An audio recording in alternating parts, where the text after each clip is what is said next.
Dalam nama Bapa, Putra, dan Roh Kudus. Amin. Selamat pagi saudara-saudaraku yang terkasih di dalam kasih Kristus.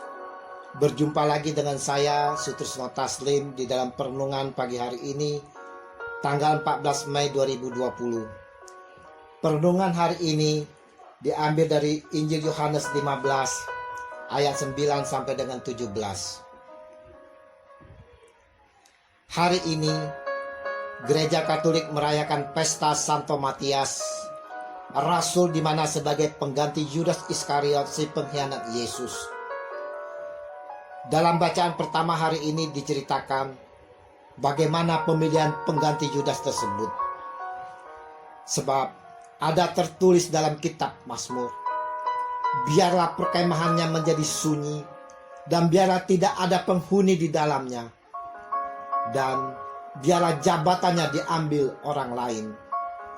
Kisah Para Rasul 1 ayat 20. Ini semua dilakukan agar pelayanan kasih Yesus dapat berlangsung dengan baik.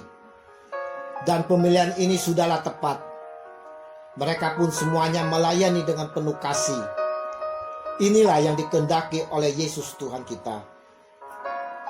Saudara-saudaraku yang terkasih di dalam kasih Kristus, kita semua pun dipilih oleh Yesus untuk ikut bagian dalam pelayanan kasih ini.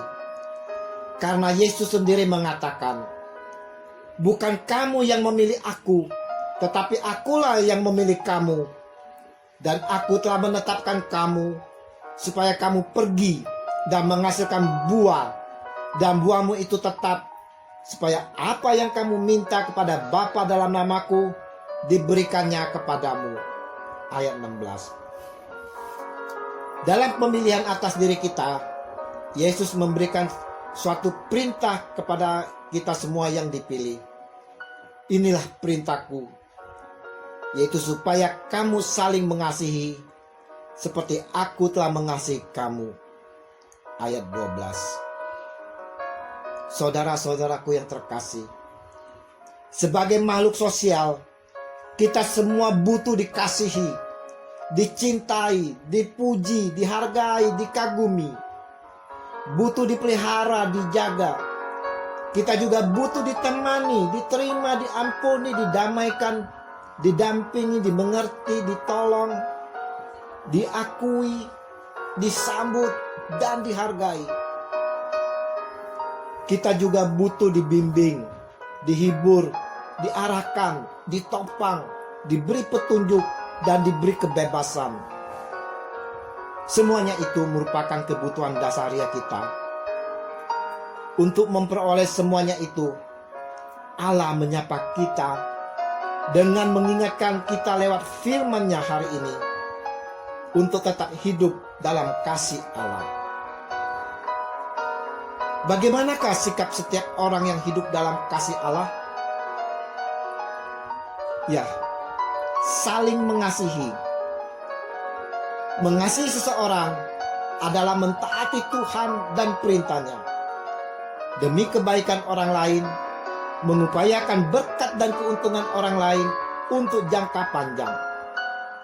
Sikap seperti inilah yang semestinya dimiliki setiap orang yang percaya kepada Yesus Kristus.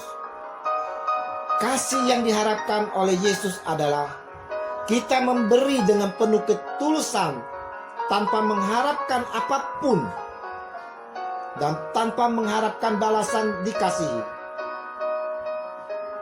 Yesus mengajarkan kasih yang sesungguhnya, yaitu kasih yang berstandar agape. Kasih agape adalah kasih yang tak bersyarat. Kasih agape adalah sifat inti Allah. Karena Allah adalah kasih. Mengasihi sesama dengan tanpa syarat, ini berarti kita hidup dalam kasih Allah. Saudara-saudaraku yang terkasih, tidak kita pungkiri, di zaman seperti ini, zaman yang sulit sekali kita untuk dapat saling mengasihi. Kecenderungan manusia hidup egois, mementingkan diri sendiri, mau menang sendiri, dan seterusnya, dan seterusnya.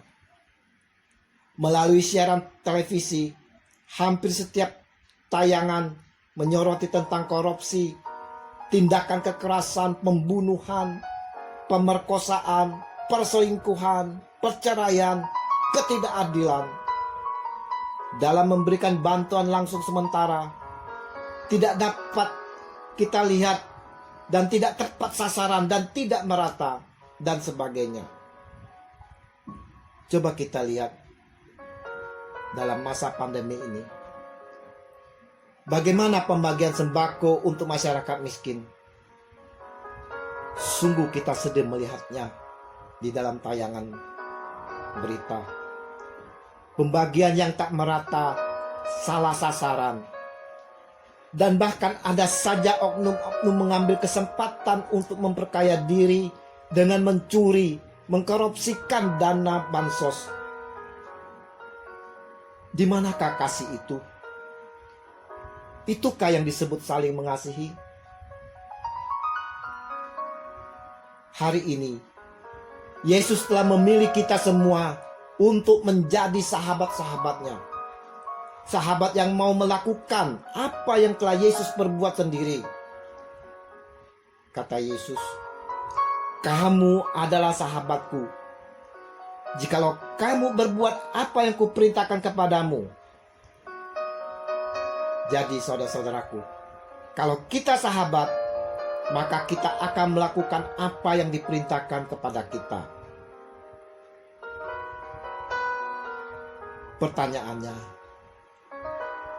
sudahkah kita saling mengasihi sesama? Ingat, Allah memilih menetapkan kita untuk saling mengasihi. Mengasihi bukan dengan kata-kata, tetapi dengan tindakan. Tindakan yang rela berkorban demi orang lain, berkorban materi, perasaan, pikiran, tenaga, waktu, dan lain sebagainya. Selamat merayakan Hari Santo Matias Rasul. Ya Tuhan, kami bersyukur bahwa Engkau telah memilih kami. Kami telah Kau jadikan sahabat-sahabat Engkau.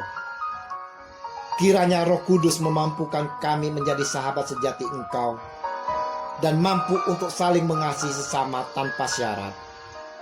Demi Kristus pengantara kami, kini dan sepanjang segala masa. Amin. Dalam nama Bapa, Putra, dan Roh Kudus. Amin.